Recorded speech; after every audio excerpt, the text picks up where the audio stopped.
Hello, I'm Ouch110 and I am late, first and foremostly. I said I was going to do this last Thursday, so I'm a week late. I am sorry about that, but sometimes life gets in the way, doesn't it? Things happen.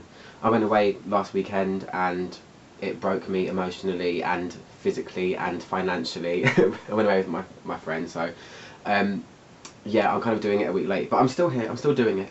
This is my questions and answers video by subscriber request. I did it about a month or so ago, and people kept asking me to do it again. I can say that now. I can actually say by subscriber request because I have enough now, I think, that I can say that. I couldn't say that if I had, you know, 1 or 2 people asking me, but it seemed popular and it was quite fun, so here I am again doing it again for you guys. So this one's kind of tied in with a giveaway. I don't know if anyone saw it, but I did say I would send 2 decant samples of 2 Black Phoenix fragrances, that one of them in particular that I think is really cool, and then another one that is a kind of weird foodie one, and I said that my favourite question on this video, I would send it to that person. I hope I can still do it because the postal laws here are rubbish.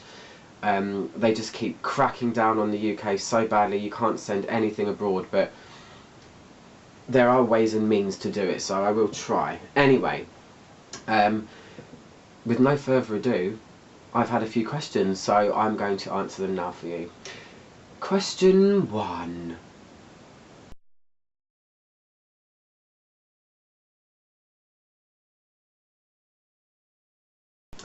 It comes from Rebecca Farrell, or Farrell maybe, as in like the singer, I'm not sure.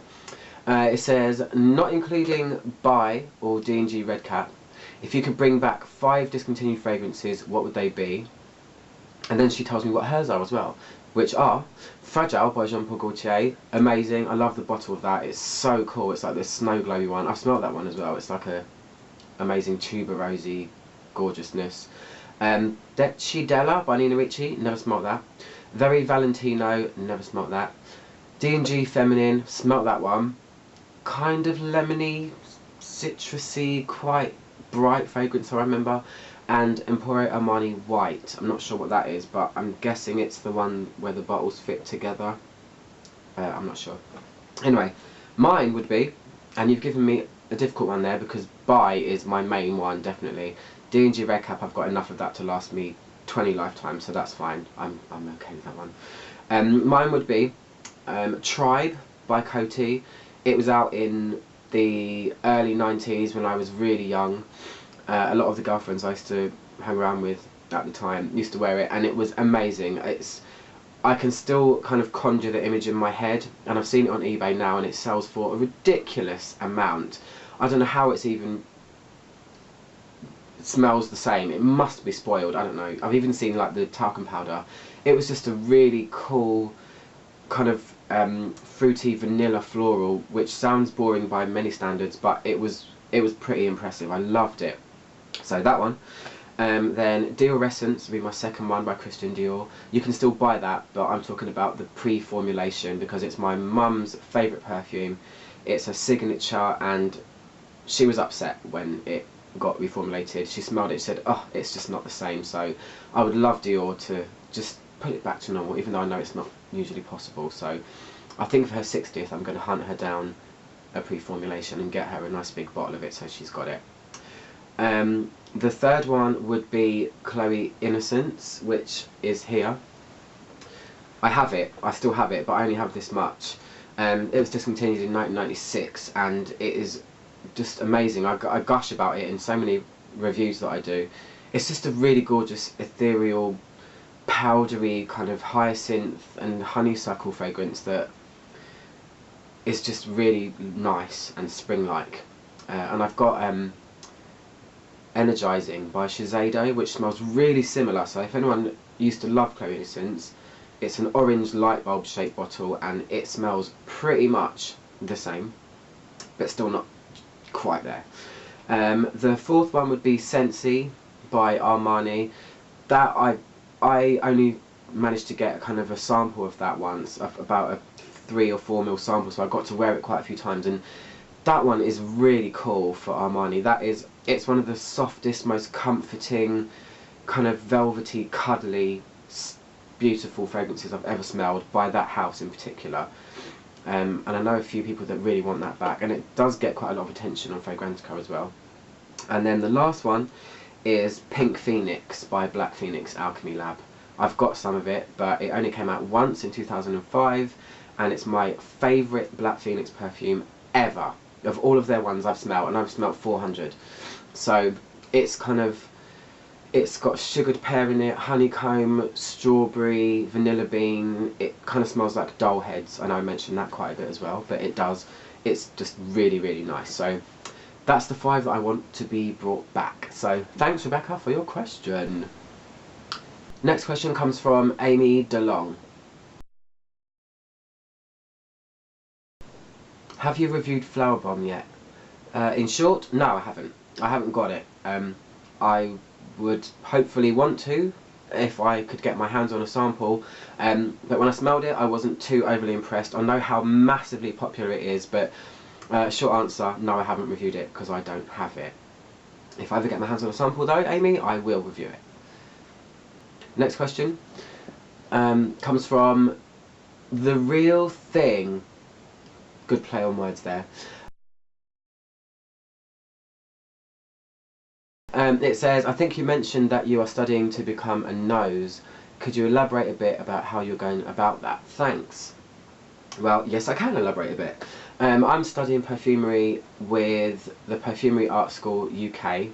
When I started following lots of perfumery people on Twitter, it came up as a suggestion one day, and I saw Perfume School UK, and I clicked straight onto it to investigate what it was all about. They were brand new at the time, so it kind of fitted into place because I was just starting to think about studying perfumery anyway. It's an online thing.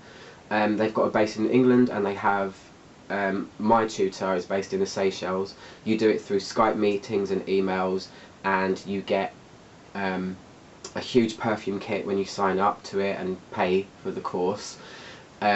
I'll put their website here, so anyone that's interested can go and see it. I don't even know where here would be. It will be down the bottom of the screen for you, so you can click on their website. I've chosen to do the longest course. It's a 2-year course.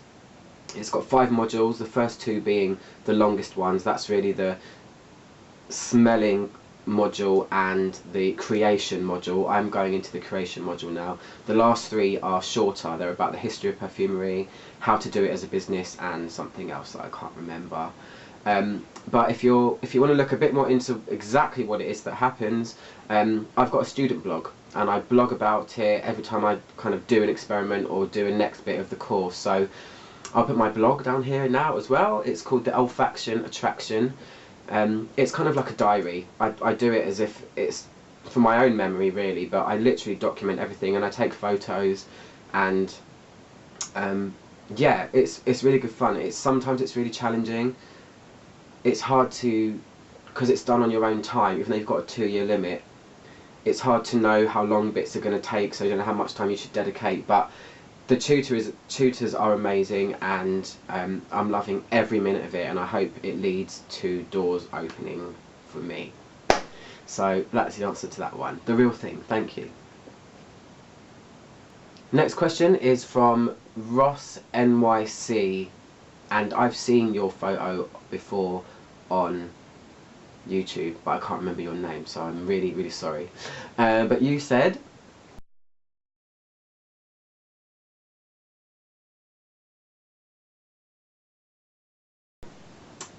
hey Thomas, here's a question.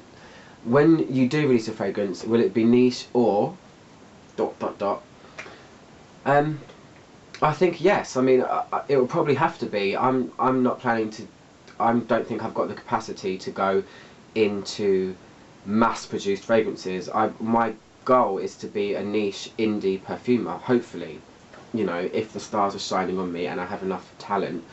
I think it would have to be. Yeah, I'd like to have, you know, to start off online. Something like Black Phoenix Alchemy Lab inspires me. Smell Bent, people like that. You know, not to create something so high-end expensive, but it's going to be, obviously it's going to be small, I'm working with naturals, that's what I'm studying, which I said in my last question. It's a natural perfumery course. So it doesn't teach you about aroma chemicals or how to mass produce fragrance. So yes, it will be niche. That's crazy to think that I would call myself a niche perfumer, but hopefully I would call myself, yeah, niche indie. So watch this space, hopefully. Next question. This question comes from, let me just read it, Ms. Cavs fan, or Ms. Cavs fan. I'm not sure what that means. Correct me, let me know what it is. You said,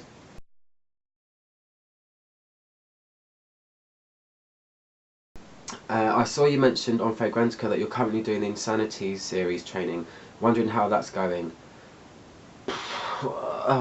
Good so far. I'm just going into week 3. I won't go into it too much, but it's not called Insanity for no reason. It's really hard. It's good though. I've noticed a change in my body just after the first week. I noticed a change. It's really hard though.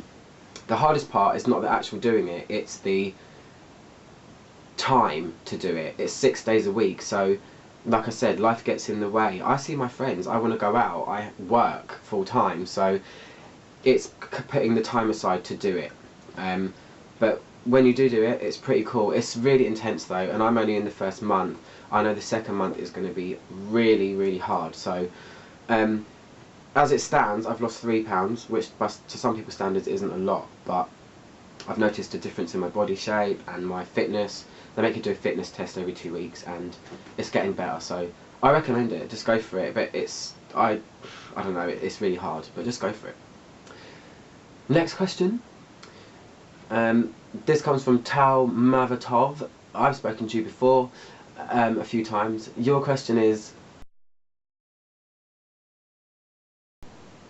do you love men's fragrances? Any men's fragrances, and why? Yes, I do love men's fragrances. I love all of the ones that I've reviewed on my channel so far. Why is a very broad question when you're talking about fragrances.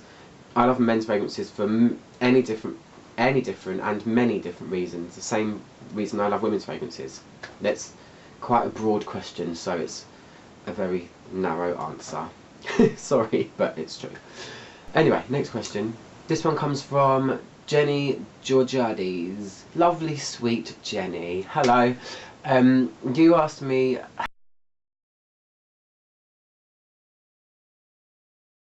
have you ever had notes that you hated but eventually grew to love? And how did the transformation from hate to love come about? The answer is yes, I have. Labdanum is the answer to that one.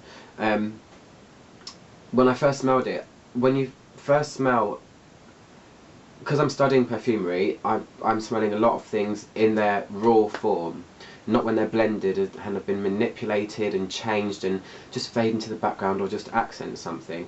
Labdanum, when I first smelled it, really took me by surprise because I'd never smelled anything like that before. It's a weird resin that comes from this shrub in the hills, and it used to be where goats would feed on the shrub and they would get the resin off of their goat's beardy thing. It's a very weird thing, but it just smells very resinous and ambery, but just very unusual. So I hated that, and now I love it. And you asked me how did the transformation come from hate to love. It's just spending time with it. It's just getting yourself used to that smell. Kind of like nurturing a puppy, I guess. It's just, yeah, just spending more time with it. And because I've done a few experiments and put it into fragrances, I can appreciate what it smells like when it's with other things. So I don't know, but now I actually like it. Now I actually find myself smelling it on its own, just occasionally, just getting a whiff of labdanum. It's really strong. Oh, it's really strong, and it's used in most chypre fragrances, which I find really interesting. No chypre fragrance is without labdanum. Yeah, so that's that one really. It's an odd one, but I've grown to love it, definitely. But I'm still to smell a fragrance that has a very prevailing note of labdanum. It's more used as a kind of modifier, base kind of thing. So, next question is from King Pharaoh. Hello, by the way, because I know you comment a lot on my videos and stuff, so it's nice to see you ask a question. You asked me,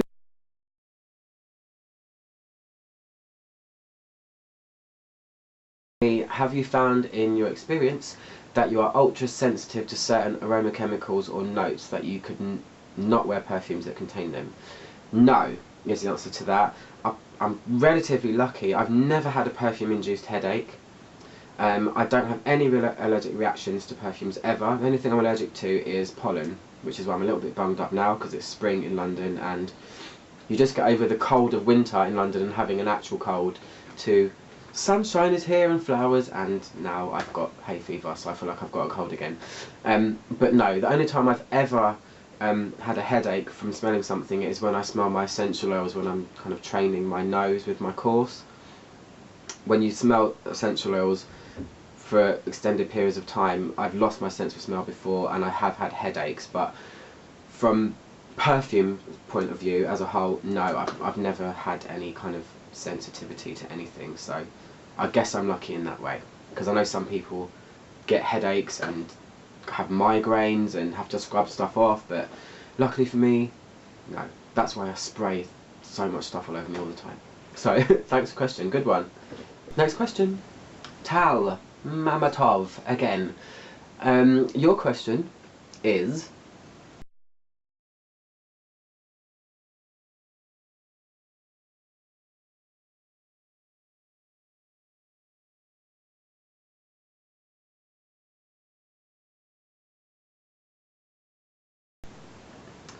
why longevity and projection, but longevity especially, varies widely? Last year when given Terradome as a gift, I had an abysmal staying power with it. It would be gone within 15 minutes. Then 2 days ago I worked to a conference and then went to dinner, an Indian restaurant, and people there commented on the silage from the tables next to mine. So I think it could be a number of things. It can be weather. Honestly, weather's the first thing that comes to mind, because I took a really strong fragrance when I went to India with me, because I know that it's really hot there, and every single time I wore actual fragrance in India, it was gone within minutes. That's the first thing that comes to mind for me. I was spraying on quite a lot of fragrance, and because of the hot and sweating and stuff like that, it just was disappearing. So I know next time that I go, I will take something stronger. It could be anything, seriously, I have no idea. It's a bit of a difficult question. Maybe your nose was funny that day. Maybe you sprayed more that day than the other days. I don't know. It's a difficult one. Perfume can be a strange beast. It smells, you know, your nose can change. It can be anything. Other people's noses can change. It might just be that people didn't comment on it the first time, but they did the second. I don't know. Anyway, on to the next question. This one comes from I Have 7 Sacks. I have to say, I absolutely love your YouTube name and your picture. Every time I look at it, I just see that crazy face and I see your name and I just think, I have 7 sacks of what? What do you have 7 sacks of? I hope it's not what I'm thinking it is, because that's just really strange. But let me know anyway, what do you have 7 sacks of? Your question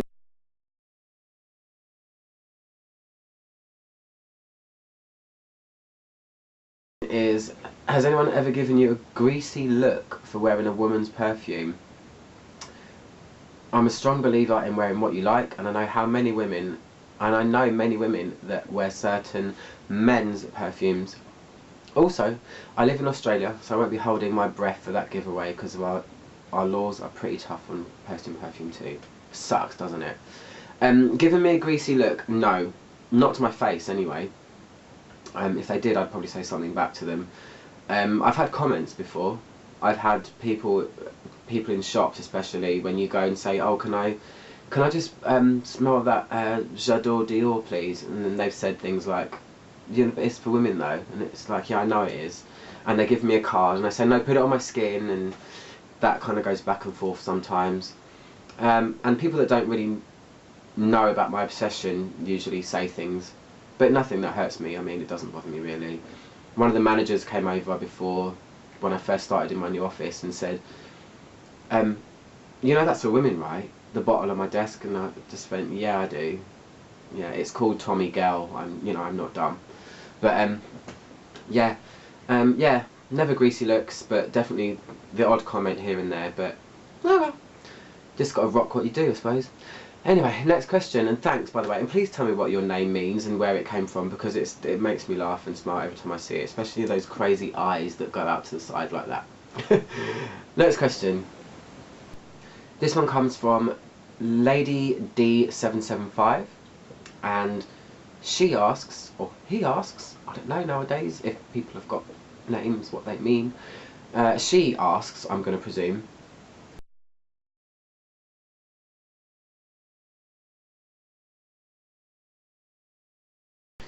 if you had to choose one of the three, what would you want to smell like? 1. Damp musky rose layered with a hint of leather. There are perfumes out there like that. 2. Bright lemon cheesecake with a dash of vanilla. I think I've got a Black Phoenix perfume that smells like that. And 3. A dry, woodsy old study filled with old books and oak shelves, followed with a dusty, powdery veil. Well, just the way you described it, it has to be number 3. First and foremostly because I love the smell of books. I find myself sniffing my books all the time. New books smell nice. When I get one from Amazon and it's from like Marketplace and it's pre-loved, when the book's a bit weathered and torn, the smell of books is amazing, and that would be really cool to try and put into a fragrance. Actually, it's kind of like a woody smell, isn't it? Essentially, it's paper. So, Black Phoenix Alchemy Lab actually have a fragrance called the Lurid Library. They released at Halloween, and the description pretty much sounds like what you said in your number 3. Dry woodsy old study, well they said library, filled with old books and oak shelves. It sounds exactly like that, so maybe I should try and track that down. But yeah, another reason I want to smell like number 3 is because it's not something that people smell like. People do smell like roses and leather and cheesecake and vanilla, but people don't walk around smelling like a novel, do they? So, number 3 is my answer. Thanks for your question. Next question comes from Richard OB. Richard 0B. Yeah? And your question is... And by the way, this is my winning question. I've not mentioned it the whole way through the review, but this is my winning question. It's the one that kind of made me think a lot because of the direction I'm going in. Yeah, I've had to think about this before, and I've gone back and forth many times with it, so your question is making me actually answer it in my own head. So, Richard OB, this is my favourite question, and I'm going to send you the 2 samples of Black Phoenix Alchemy Lab perfume. So, once you've watched this, send me a message or comment below and we'll try and sort that out somehow. So anyway, on to the question. Your question is...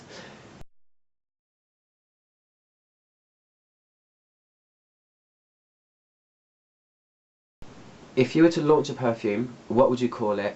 How would you package it? And most importantly, what would it smell like? That's about 3 questions in one, but that's the one I'm going to answer.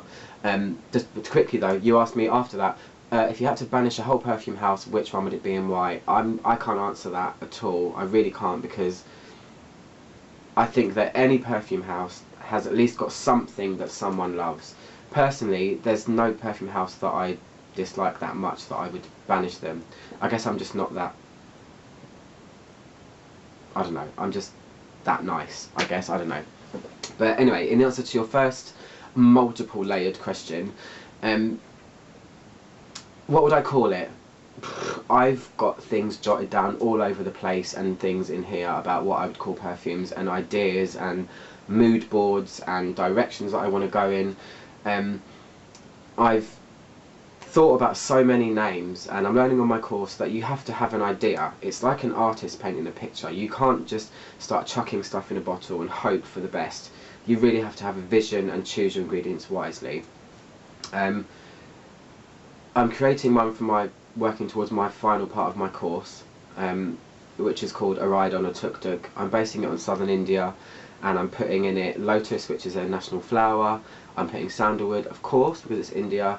I want it to be incensey. I want it to have a beachy vibe because it's southern India. But that's just that part. Other than that, I've thought of the name Submerged. I want to call a fragrance Submerged because I really like aquatics and I need to conquer them because I don't really understand them. I'd like to put some sort of kelp or seaweedy kind of saltiness in it. I've got loads of ideas in names.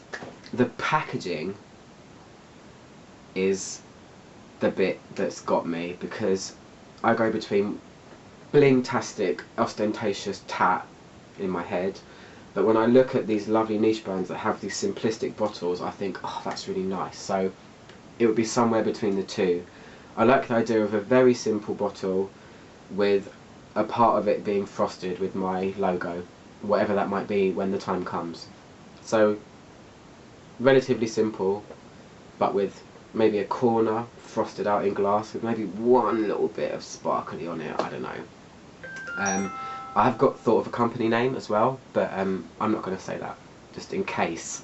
I don't know, just in case. But thanks for your question, Richard, and I love it, so I'm going to send you the samples. Next! This one comes from Neil Atkinson. Hi. I know I speak to you quite a bit as well. I really like your question. You asked me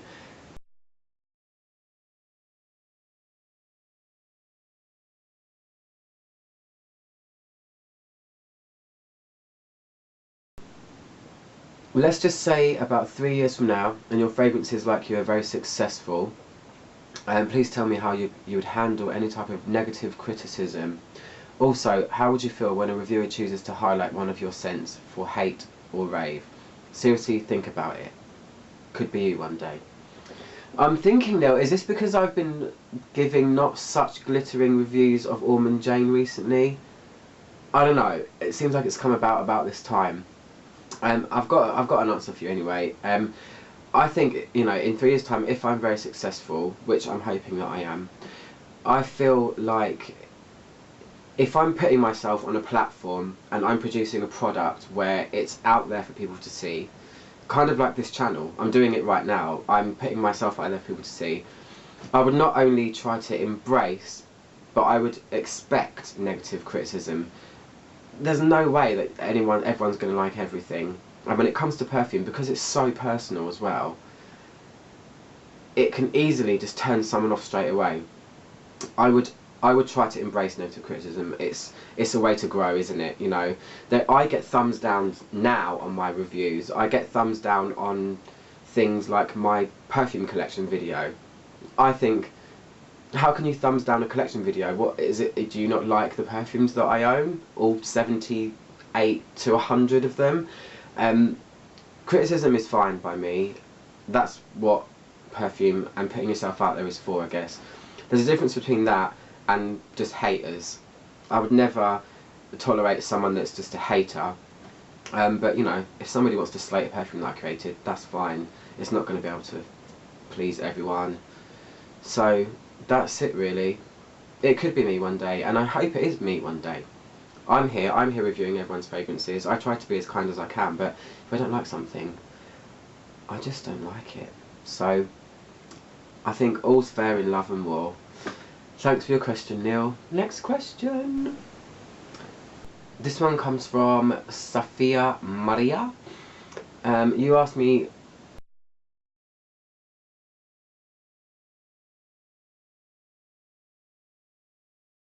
the following. Hi Ouch, will you ever do a video review about Dior J'adore? Because as far as I'm concerned, Dior is your favourite fragrance house. I just thought that sooner or later you'll do it, thanks. Well, Sophia, you're probably right, they are my favourite fragrance house. I'm just mad at them, that's why. I keep saying things about their reformulations and stuff, but the answer to your question is yes, I will, because J'adore is on my want list. I wanted it for a while, I just haven't got around to getting it yet, but when I do, I will of course review it. I love the bottle of it, I like the weird crisp powderiness of it, so eventually it will come. So watch this space. Next question is from Mark Anderson. Mark Anderson. Are you the guy from Twitter with the scissors? Are you the hairdresser Mark? If that is you, then hello. Nice to actually, I was going to say speak to you, but I'm not actually speaking to you, but I guess it might feel like I'm speaking to you. I think that's you. If not, then hello to the new Mark, whoever you are. I think it is you though, because of your question. You asked me,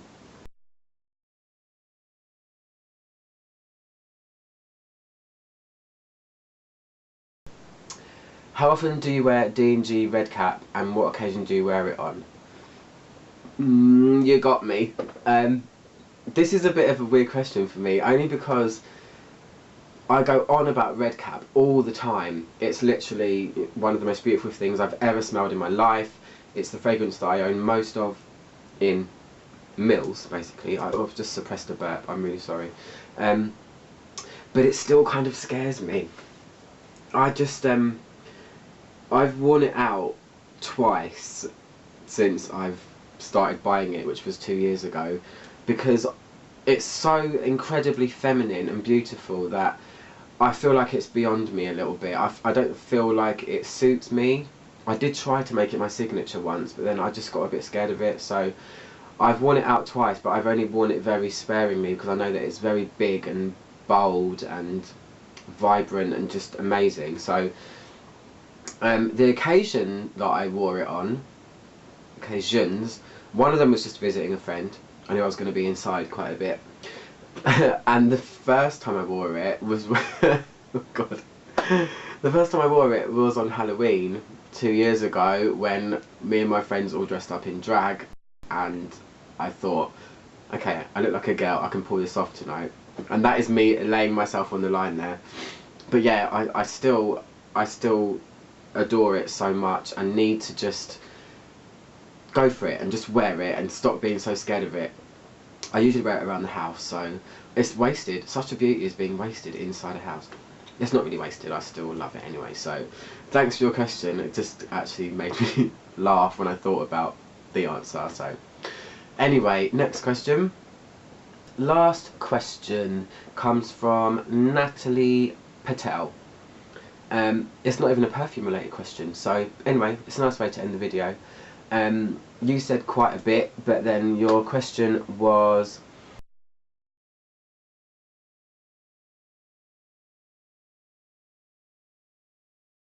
I'd love to know which part of Vinda is your favourite. Not a perfume question, in brackets. And what perfumes make your nose frown? Oh, it is a perfume question. I've been to India twice. I've only been to the south both times. I went to Goa the second time and Kerala the first. Kerala was amazing, but my favourite place I've been to in India is right in the south of Goa, and it's called Palolem Beach. It's a really tranquil, peaceful place all day long.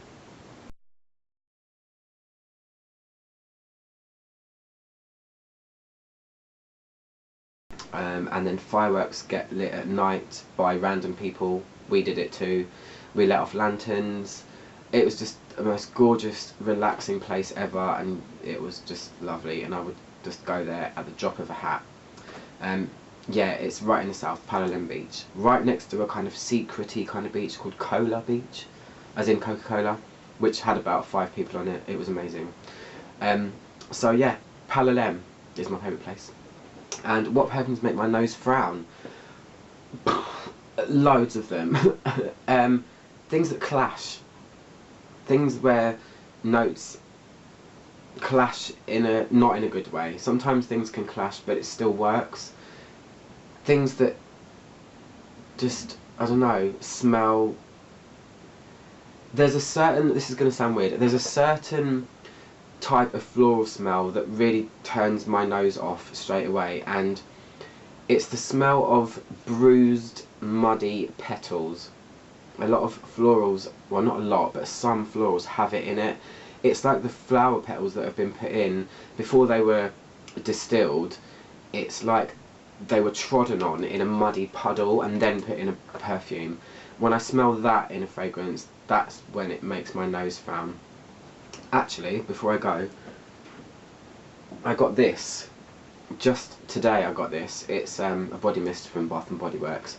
It's called Violet Lily Sky, and this has got a little bit of that going on in it, funnily enough. It's a floral smell, but it's really rough and muddy and dirty, and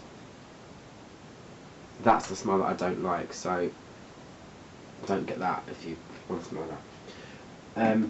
Yeah, so that concludes my questions and answers video. I'm going to get back to reviewing now, which is the whole reason for my channel, and I'm going to do a body mist collection video as well at some point, because I know some people like to see those. So thanks for watching if you've stuck to the end, and I'll see you guys soon for another review. As always, click somewhere around here to subscribe. Mwah, bye.